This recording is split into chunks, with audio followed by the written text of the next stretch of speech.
Our next speaker up is Huiting, who has over a decade of experience in building and leading consumer brands in Southeast Asia. And I'll leave you to figure out what kind of companies she invests now. Huiting.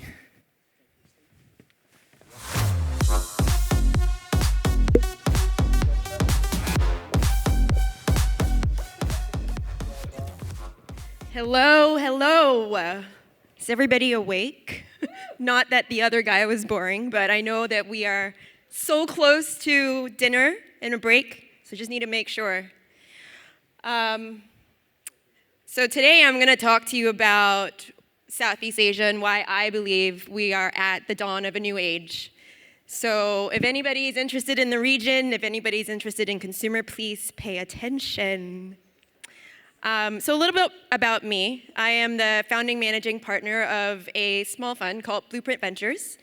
We are a seed stage fund investing across Southeast Asia, and we invest into consumer products and consumer technology. I grew up in Southeast Asia and spent the first 17 years of my life there before moving to the US at 18 for college. I went to Amherst College, started my career in investment banking at Goldman before going to Stanford Business School. After business school, I moved back to Singapore, where I started my role as a brand manager in Unilever, only to be promptly moved back to the US with Unilever. In total, I spent about 13 years in the US before finally deciding to move back to Singapore in 2017, where I started my first fund, Altara Ventures, and also became part of the Kauffman Fellows Network. Now, my most formative years and what essentially anchors what we do today at Blueprint Ventures is my time spent as a brand manager at Unilever. There, I managed 4 global and consumer brands like Paddle Pop Max, Clear, Breyers, and Suave. And that essentially forms the blueprint for what we do today at Blueprint Ventures. So in total, I spent 3 years in investment banking, 8 years in brand management, and I have 7 years of early stage investing experience across the US and Asia. So growing up in Southeast Asia, there were no local brands. I grew up with brands like Coke and McDonald's. When I came back in 2017, I realized that we had very, very few businesses that had emerged from the region. I can name 3. You guys probably will not have heard of them. Love Bonito is a contemporary women's fashion brand that has now opened its first store in the US. Castlery, an affordable furniture brand, kind of like West Elm in the US. And Jollibee, Asia's KFC. And so as you can see, we haven't done a lot in the last few decades. And this is where the opportunity lies. Southeast Asia is a region that essentially lacks its own brand businesses.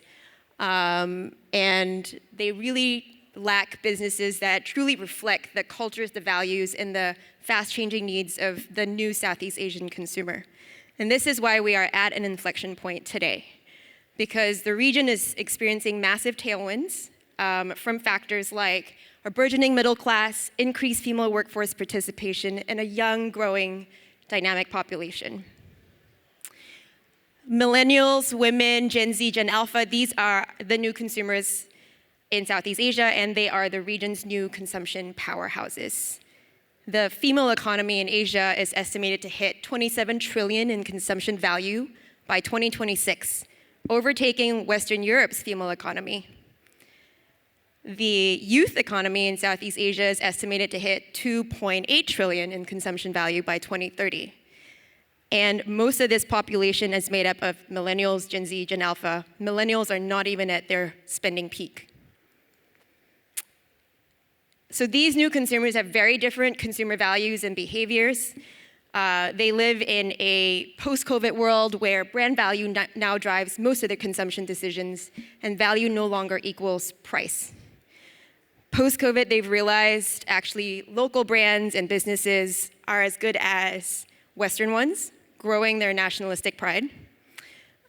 Despite the region's high mobile penetration, consumers still like to shop in an omni-channel fashion. Shopping itself in Southeast Asia is a very social activity.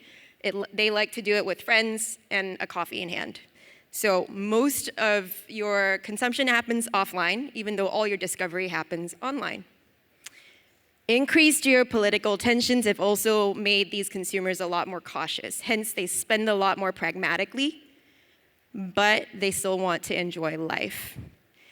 Elements such as personalization, community and engagement, sustainability, small luxuries, better for me, and upskilling are things that command brand value for these consumers and things they are willing to pay for as long as it's still at an affordable price.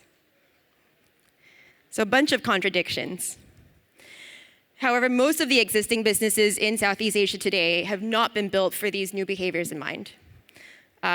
Businesses have been built essentially from the outside in. While they might start with the consumer, they really only focus on operational growth metrics, essentially growth at all costs. What they're really missing is the why, or what we would call brand value. And brand value is essentially what accounts for changes in consumer behavior and values and allows a business to flex as these consumption values change. Because they have been missing this, what you'll see is most of the Generation 1 consumer businesses continue to have no exits or liquidity. So we are building very differently. We are harnessing brand value to drive exceptional growth. We start with the consumer.